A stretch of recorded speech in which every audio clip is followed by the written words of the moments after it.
할렐루야. 여러분들 오늘 또 주일을 맞이해서 주 앞에 나온 여러분들에게 정말 주의 이름으로 환영하고 또 여러분들 예수님의 이름으로 축복합니다.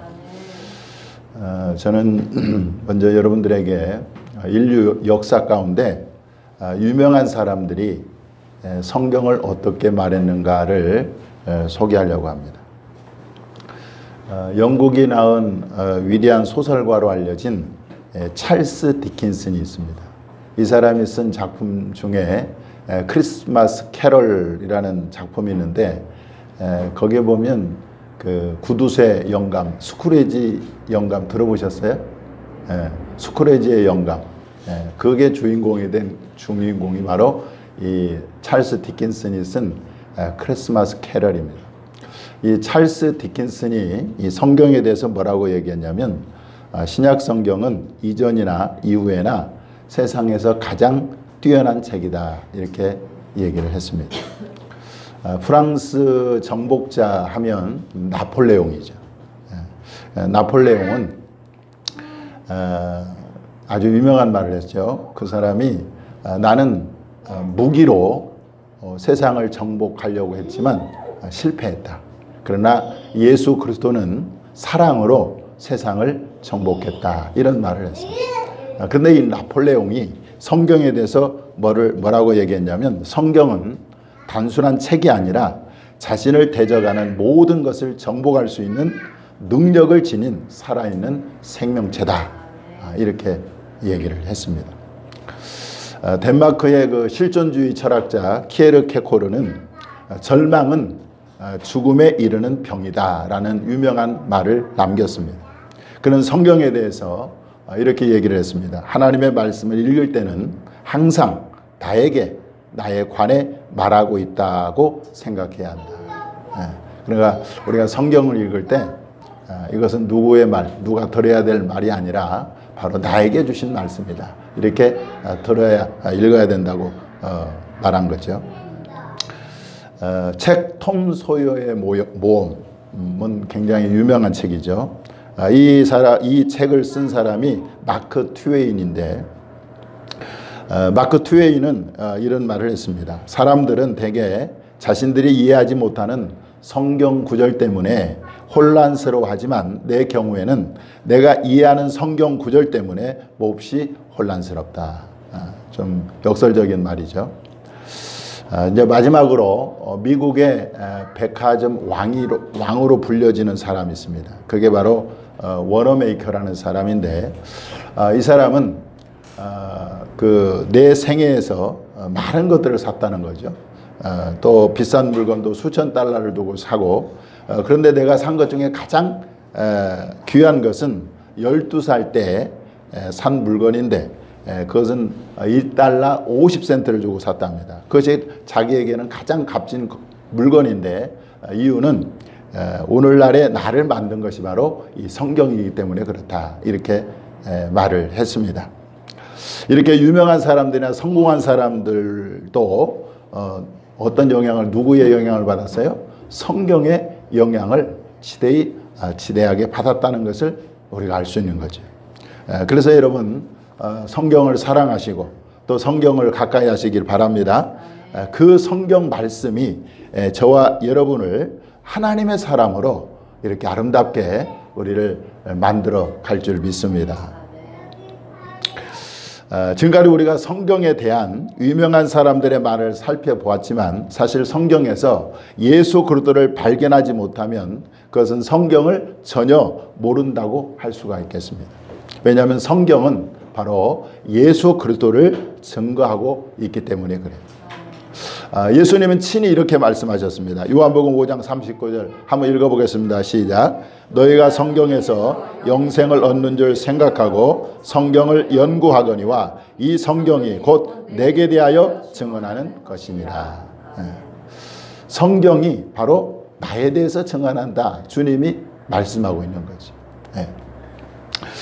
예수님이 지금 말씀하시고 하는 이 성경은 구약 성경을 말하는 구약 성경. 예수님이 이 말씀을 하실 때는 이 신약 성경은 나오지도 않았습니다. 그러니까 이 구약 성경이 누구에 대해서 증언하고 있다고 하는 거예요? 예수 그리스도에 대해서 증언하고 있다고 말하고 있습니다. 그런 면에서 영국의 청교도 목사 리차드 십스는 이렇게 말했습니다. 그리스도를 나타내는 것 외에 아무것도 설교해서는 안 됩니다. 성도들은 그리스도에 대한 모든 것을 들어야 하고 목사는 그리스도에 대한 모든 것을 설교해야만 합니다. 왜? 성경이 그리스도를 증거하고 있기 때문에.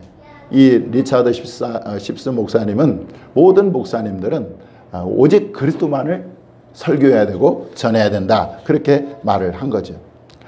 그런데 사실 구약에서 예수 그리스도를 발견하는 것은 쉽지가 않아요. 왜냐하면 직접적으로 그리스도를 증거하고 있지 않기 때문에 그렇습니다. 물론 신약 성경은 예수님을 발견하는 것은 너무 쉬워요. 왜냐하면 예수님이 직접 오셔서 말씀하셨고 행하셨기 때문에 그것이 바로 사복음서잖아요. 마태복음, 마가복음, 누가복음, 요한복음은 바로 예수님이 오셔서 행하신 행적을 기록한 책이기 때문에 그렇습니다. 또 사도들이 쓴 서신서나 그리고 사도행전이나 요한계시록에 보면 역시 예수 그리스도를 증거하고 있어요. 그러니까 신약 성경에서 예수를 발견하는 건 너무 쉬운데 이 구약에서 그리스도를 발견하는 것은 어렵다는 거죠. 그런데 이 구약 성경에서 예수 그리스도를 탁월하게 발견한 사람이 바로 사도 바울이에요. 사도 바울. 애굽에서 그 노예로 살던 이스라엘 백성들이 이제 모세의 인도를 받아서 출애굽하잖아요. 그래서 광야 40년을 보내게 됩니다. 광야에는 먹을 것도 없고 마실 물도 없는 그런 황량한 곳입니다. 낮에는 덥고 밤에는 춥습니다. 하나님은 이스라엘 백성들에게 낮에는 구름 기둥으로 또 밤에는 불 기둥으로 그들을 보호하시고 지켜주셨어요. 그리고 날마다 하늘에서 만나를 내려주셔서 그들로 하여금 일용할 양식을 먹게 하셨습니다. 또 광야니까 물이 없잖아요. 그런데 하나님께서 반석에서 어디에서? 반석에서 물을 내어 이스라엘 백성들을 마시게 했어요. 그런데 성경에 보면 그 반석에서 물을 내는 장면이 기록되어 있습니다. 우리 출애굽기 17장 6절 말씀을 한번 보겠습니다. 시작. 내가 호렙산에 있는 그 반석 위 거기서 내 앞에 서리니 너는 그 반석을 치라. 그것에서 물이 나오리니 백성이 마시리라. 모세가 이스라엘 장로들의 목전에서 그대로 행하니라. 마실 물이 없을 때 하나님께서 모세에게 명령합니다.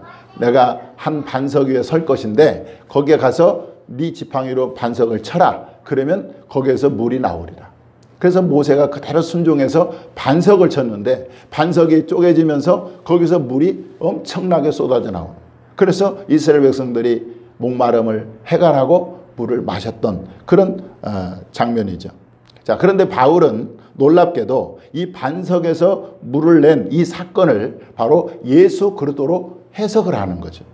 자, 우리 고린도전서 10장 4절 한번 읽어보겠습니다. 시작. 다 같은 신령한 음료를 마셨으니 이는 그를 따르는 신령한 반석으로부터 마셨음에 그 반석은 곧 그리스도시라. 자, 이스라엘 백성들이 광야에서 반석에서 물을 마셨는데 그 반석이 사도 바울은 뭘로 해석을 해요? 그 반석이 예수 그리스도라는 거예요. 이렇게 구약임에도 바로 바울은 그 사건을 통해서 누구를 발견해서요? 예수 그리스도를 발견하고 있는 것을 볼 수가 있습니다. 그러므로 우리가 구약을 읽을 때 구약에서 나오는 인물이나 어떤 사건이나 배경에서 누구를 발견할 수 있어야 돼요? 예수 그리스도를 발견할 수 있어야 된다는 거예요. 자, 그런다고 볼 때 오늘 본문에서 어떻게 예수 그리스도를 발견할 수 있을까요? 사실은 오늘 본문은 지난주 목요일 22일 주만나 큐티 본문 말씀이에요. 그런데 놀랍게도 저는 이 말씀을 묵상하면서 이 본문에서 예수 그리스도를 계시하고 있는 것을 제가 발견을 했어요. 이 오늘 본문에서 예수 그리스도를 계시하고 있는 것을 제가 발견했는데 제가 발견한 것을 여러분과 한번 나누고자 하는 것이죠. 자, 오늘 본문 내용은 뭐냐면 이웃 나라인 암몬 자손의 그 왕 나하스가 죽었어요. 그리고 이제 그 아들 한운이 그 암몬의 왕이 된 거죠.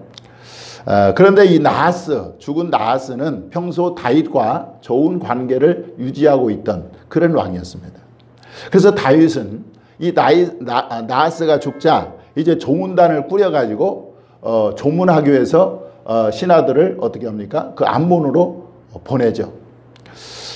그런데 이 한운, 이제 나하스의 왕을 이어받은 그 아들 한운과 이 그 관리들, 신하들이 이 다윗의 선의를 왜곡해가지고 그걸 받아들여요. 그리고 조문단이 온 것은 조문하러 온 것이 아니라 이 나라를 정탐해서 이 나라를 침공하기 위해서 왔다, 이렇게 생각을 하고 이 조문 사절단을 조롱을 합니다. 조롱을 하고 모욕을 해요. 그래서 수염을 깎고 그 다음에 그 이스라엘 백성들은 보통 발까지 내려오는 치마 비슷한 그 큰 드레스 같은 걸 입잖아요. 근데 그걸 엉덩이 부분까지 잘라가지고 이렇게 모욕을 줍니다. 그리고 돌려보내요. 자, 여기에 더해서 평소 다윗과 적대적인 관계에 있는 나라들을 다 이제 용병으로 사가지고 이제 다윗을 대적하는 것입니다. 오늘 제가 말씀드린 것이 이것이 본문의 내용이에요. 자, 그러면 이 본문에서 우리는 어떻게 그리스도를 발견할 수 있을까요? 자, 여러분들 다윗은 암몬 자손에게 어떤 선의를 가지고 내가 나하스와 좋은 관계를 유지했으니까 내가 정말 그의 죽음을 애도하고 그에게 조문을 해야 되겠다, 이 선의를 가지고 이 조문 사절단을 보냈는데, 보낸 그 모습에서 우리는 누구를 발견할 수 있냐면 이 세상을 사랑하셔서 이 세상을 구원하기 위하여 선의를 가지고 예수 그리스도를 보내주신 하나님 아버지의 모습을 발견할 수가 있다는 거예요.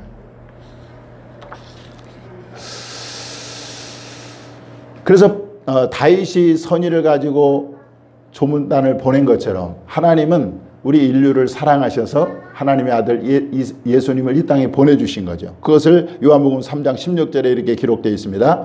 하나님이 세상을 이처럼 사랑하사 독생자를 주셨으니 이는 그를 믿는 자마다 멸망하지 않고 영생을 얻게 하려 하심이라. 그러니까 저는 그 다윗이 선의를 가지고 암몬 자손에게 조문단을 보내는 그 모습에서 하나님을 발견한 거예요. 하나님의 사랑, 그리고 하나님이 우리를 사랑하셔서 예수님을 이 땅에 보내주신 어떤 마음을 가지고 사랑하는 마음을 가지고 선의를 가지고 이 세상에 예수님을 보내주신 그 하나님 아버지를 이 다윗의 모습에서 제가 발견하게 된 거죠. 자, 그런데 세상 사람들은 어떻게 반응했죠? 암몬 자손들이 다윗의 조문객을 조롱하고 모욕한 것처럼 하나님이 보내주신 예수 그리스도를 조롱하고 모욕했다는 거예요. 예수님이 이제 이 땅에 오셔서 많은 사람들을 병을 고쳐주시고 귀신을 쫓아내 주시고 그 다음에 배고픈 사람들에게 빵을 주시고 그리고 수고하고 무거운 사람들을 다 오게 해서 그들을 마음을 평안케 하시고 이런 좋은 일들을 많이 했음에도 불구하고 세상 사람들은 어떻게 했어요? 유대인들은 어떻게 했어요? 예수님을 잡아서 예수님을 조롱하고 모욕했다는 거예요. 그 장면이 마가복음 15장 19절 20절에 나와 있습니다. 한번 읽어보겠습니다. 시작. 갈대로 그의 머리를 치며 침을 뱉으며 꿇어 절하더라. 희롱을 다 한 후 자색 옷을 입히고 벗기고 도로 그의 옷을 입히고 십자가에 못 박으려고 끌고 나가니라. 하나님께서 우리를 사랑하셔서 우리를 구원하시기 위해서 예수님을 보내주셨는데, 가장 아끼는 독생자를 보내주셨는데 그 예수님을 어떻게 해서요? 조롱하고 모욕했다는 거예요. 이것이 오늘 본문에 다윗이 조문객을 보낼 때 암몬 자손이 그 조문객을 조롱한 것과 같이 일맥상통한 얘기인 것이죠. 저는 다윗이 이 본문에서 자신뿐만 아니라 장차 예수님이 받게 될 이 조롱과 모욕을 염두에 두고 시편 109편을 기록됐다고 생각이 됩니다. 자, 시편 109편 4절 한번 읽어볼까요? 시작. 나는 사랑하나 그들은 도리어 나를 대적하니 나는 기도할 뿐이라. 주님은 우리를 사랑하셔서 예수님을 보내주셨지만 세상 사람들은 어떻게 했어요? 유대인들은 어떻게 했어요? 예수님을 대적하고 조롱하고 모욕했다는 거예요. 또 시편 기자 역시 예수님의 순환을 미리 보면서 이렇게 말을 하고 있습니다. 시편 120편 7절 시작. 나는 화평을 원할지라도 내가 말할 때에 그들은 싸우려 하는 도다. 이것은 뭐 다윗 본문의 내용처럼 오늘날도 비슷한 것 같아요. 예수님 당시에도 사람들은 예수님을 조롱하고 모욕했던 것처럼 오늘날도 여전히 세상 사람도 어떻게 해요? 교회를 조롱하고 모욕하고 예수님을 조롱하고 모욕하는 그런 모습을 여전히 우리 가운데서 발견할 수가 있는 거죠. 자, 암몬 자손은 자신들이 다윗의 미움을 샀다고 생각해서 당시 다윗과 적대적인 모든 나라를 다 끌어모읍니다. 그리고 다윗을 대적합니다. 그것이 이제 오늘 본문 6절에 나와 있잖아요. 근데 예수님 당시에도 그런 일이 일어났어요. 하나님을 대적하는 세상의 모든 세력들이 합세해가지고 예수님을 대적하는 거예요. 여러분들 극심한 박해를 받았던 이 초대교회 성도들의 기도에서 우리가 그것을 발견할 수가 있는데 당시 종교 지도자들이 사도들을 잡아다가 위협하고 경고합니다. 이제 예수님 이름으로 말하지도 말고 가르치지도 말라. 그럴 때에 이제 이 사도들로부터 그 소식을 듣고 이 초대교회 성도들이 어떻게 했는가? 하나님께 기도를 하는 거예요. 자, 우리 사도행전 4장 24절에서 28절까지를 한번 보겠습니다. 시작. 그들이 듣고 한 마음으로 하나님께 소리를 높여 이르되 대주제여 천지와 바다와 그 가운데 만물을 지은 이시요 또 주의 종 우리 조상 다윗의 입을 통하여 성령으로 말씀하시기를 어찌하여 열방이 분노하며 족속들이 허사를 경영하였는고 세상의 군환들이 나서며 관리들이 함께 모여 주와 그의 그리스도를 대적하도다 하신 이시로소이다. 과연 헤롯과 빌라도 본디오 빌라도는 이방인과 이스라엘 백성과 합세하여 하나님께서 기름 부으신 거룩한 종 예수를 거슬러 하나님의 권능과 뜻을 이루려고 예정하신 그것을 행하려고 이 성에 모였나이다. 여기 보면 예수님을 대적하는 그룹이 나와요. 당시 헤롯 왕, 그 다음에 빌라도, 로마 총독인 빌라도, 그리고 이방인, 그 다음에 이스라엘 백성들, 이들이 총합세해서 누구를 거슬러요? 그리스도를 거슬러는. 근데요, 여러분 마지막 때도 이런 일이 분명히 일어날 것이라는 거죠. 적그리스도를 비롯한 모든 교회의 적대 세력들이 합세해가지고 교회와 그리고 예수 그리스도와 성도들을 대적할 거라는 거예요. 그러므로 저와 여러분이 할 일이 뭡니까? 그렇게 대적을 받을 때 세상 사람들이 성도들을 미워하고 교회를 조롱하고 모욕하고 대적할 때 많은 사람들이 신앙이 흔들릴 것입니다. 그런데 그럼에도 불구하고 끝까지 믿음을 지킬 수 있는 방법은 여러분들 하나님을 확실하게 체험하는 길밖에 없다는 거죠. 하나님을 확실히 체험한 사람은 어떤 환난이나 박해를 와도 여러분 담대할 수가 있고 또 믿음을 끝까지 지킬 수가 있는 것이죠. 그러므로 여러분 하나님에 대한 확실한 체험을 갖기를 주님의 이름으로 축원합니다. 다니엘서 11장 32절에 이런 말씀이 있습니다. 오직 자기의 하나님을 아는 백성은 강하여 용맹을 떨치리라. 그래서 하나님 만난 사람, 하나님을 경험한 사람, 하나님을 체험한 사람은요, 목에 칼이 들어도 여러분 주님을 부인하지 않고 끝까지 믿음의 길을 걷게 되는 거죠. 그래서 우리가 이제 마지막 때에 그리스도를 대적하는 수많은 세력들이 힘을 합쳐가지고 그리스도를 대적하고 교회를 대적하고 성도를 대적할 때 그 대적할 때 우리가 살아남을 수 있는, 우리가 믿음을 지킬 수 있는 유일한 방법은 하나님을 경험하는 거예요. 하나님을 체험하는 거예요.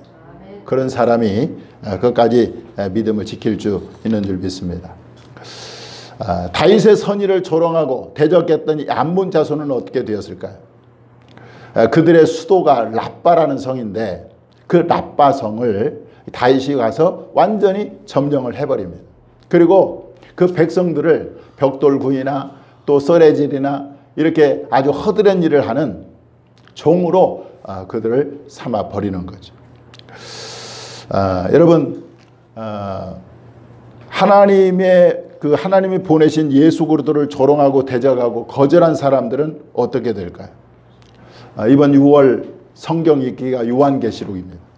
거기에 보면 하나님과 예수 그리스도를 대적한 사람들에 대한 하나님의 진노가 나와요. 하나님의 어린 양의 진노가 기록되어 있어요. 자, 우리 계시록 6장 15절 17절 한번 읽어보겠습니다. 시작. 땅의 임금들과 왕족들과 장군들과 부자들과 강한 자들과 모든 종과 자유인이 굴과 산들의 바위 틈에 숨어 산들과 바위에게 말하되 우리 위에 떨어져 보좌에 앉으신 이의 얼굴에서와 그 어린 양의 진노에서 우리를 가리라. 그들의 진노의 큰 날이 이르렀으니 누가 능히 서리오 하더라. 여러분, 하나님은 사랑이십니다. 그래서 하나님은 죄인에 대해서 끝까지 기다려주세요. 그리고 그가 회개하고 돌이키기를 주님은 원하고 계세요. 그런데 끝끝내 하나님의 사랑을 거절하고 예수 그리스도를 믿지 않는 사람에게는요, 하나님의 진노가 쏟아지는데 그 진노가 가히 상상할 수 없이 너무나 두려운 일이라는 거죠. 진노의 큰 날이 이르렀으니, 그러니까 이 사람들이 그 하나님과 어린 양의 진노에서 우리를 가리라, 그렇게 부르짖는 것을 볼 수가 있습니다. 그래서 하나님을 대적하고 하나님이 보낸 예수 그리스도를 거절한 대가는요, 결국은 하나님의 진노밖에 남아있는 것이 없다는 거죠. 기독교 고전 철로역정을 쓴 이 존 번연은 이렇게 얘기를 했습니다. 하나님을 잃어버리는 자는 자기 자신에게 무자비한 짓을 하는 것이다, 이렇게 말을 했어요. 또 이 그리스도를 본받아를 쓴 토마스 아 캠피스는 이렇게 얘기했습니다. 만약 사람이 예수를 찾지 않는다면 온 세상과 모든 원수보다도 자기가 자신을 더 해롭게 하리라, 그렇게 얘기를 했습니다. 또 성경도 이걸 말합니다. 시편 2장 12절 말씀 한번 읽어보겠습니다. 시작. 그의 아들에게 입맞추라. 그렇지 아니하면 진노하심으로 너희가 길에서 망하리니 그의 진노가 급하심이라. 여호와께 피하는 모든 사람은 다 복이 있도다. 그래서 여러분, 저나 여러분이나 또 세상 모든 사람들은 둘 중에 하나를 선택해야 된다는 거예요. 하나님의 사랑을 받아들이는지 아니면 하나님의 진노를 받든지, 예수 그리스도를 믿어 구원을 얻든지 아니면 거절해서 심판을 받든지 둘 중에 하나를 선택해야 된다는 거예요. 저는 이제 마지막으로 정말 이제 이스라엘 백성들 모세의 후계자가 되어서 하나님이 약속하신 이 젖과 꿀이 흐르는 가나안 땅으로 이스라엘 백성들을 이끈 여호수아의 말을 한번 여러분들에게 들려드리고 싶습니다. 여호수아는 뭐라고 얘기하느냐? 여호수아 24장 15절 한번 읽어보겠습니다. 시작. 너희가 섬길 자를 오늘 택하라. 오직 나와 내 집은 여호와를 섬기겠노라. 그래서 결국은 여러분, 신앙은요, 선택이에요. 하나님께서 사랑으로 보내주신 그 예수를 내가 받아들이고 하나님과 화해하고 내가 구원과 영생을 얻을 것인가, 아니면 그 예수님을 끝까지 대적하고 거절해서 하나님의 진노와 심판을 받을 것인가, 이 둘 중에 하나를 내가 선택하는 거예요.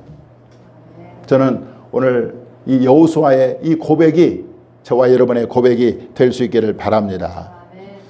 말씀을 정리합니다. 성경은 누구를 증거하는 책이라고 그랬어요? 예수 그리스도를 증거하는 책이에요. 그러므로 우리가 신약을 읽든지 구약을 읽든지 누구를 발견해야 됩니까? 예수 그리스도를 발견해야 된다. 그런 차원에서 제가 오늘 본문에서 발견한 그 예수 그리스도를 여러분들에게 전해드렸습니다. 바라기는 저와 여러분이 점점 영적인 눈이 열려져서 성경을 바라볼 때 그 보배이신 그리스도를 발견하고 그 예수 그리스도를 더 깊이 알고 깨닫는, 그래서 여러분들의 신앙이 날로 자라고 성장하는 은혜가 있기를 주님의 이름으로 축원합니다. 기도하겠습니다.